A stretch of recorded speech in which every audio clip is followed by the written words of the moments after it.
আসো। আম্মু জি আম্মু বলো তো তুমি কোথায় আসছো? কোথায় আসছো?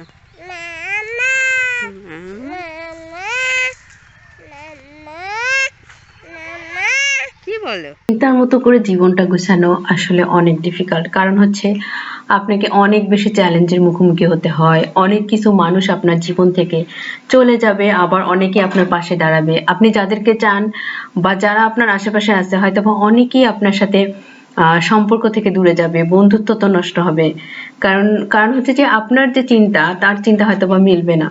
সেরকমই হয়তোবা শহরে থেকে, ঢাকা শহরে থেকে, এই যানজটে শহরে থেকে অনেকেই চিন্তা করে গ্রামে ফিরে যাওয়ার।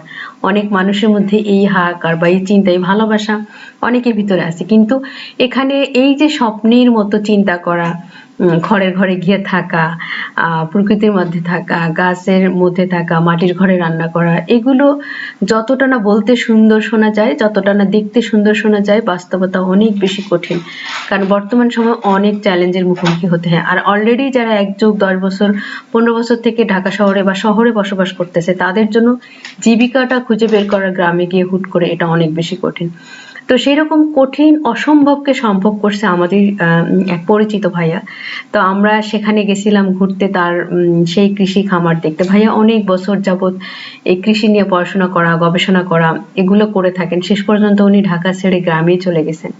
তো আমরা ভাইয়ার সাথে হচ্ছে অর্গানিক খাবার আমরা তার শপ থেকে ক্রয় করতাম। সেই সুবাদে তার মানে সেই বাসায় ঢাকা থেকে অনেক দূরে মানিকগঞ্জে আমরা গেছিলাম সেই বাসা ভিজিট করতে। সেখানে অর্গানিক খাবার খাওয়া, বিষমুক্ত খাবার খাওয়া, ঢেঁকিতে বানা চালের ভাত, সবজি, বিষমুক্ত নিজের পুকুরে চাষ করা মাছ, মাটির পাতিলে মাটির বাসনে ভাত খাবার খাওয়া, বাঁশের বেড়ার ঘরে ঘুমানো।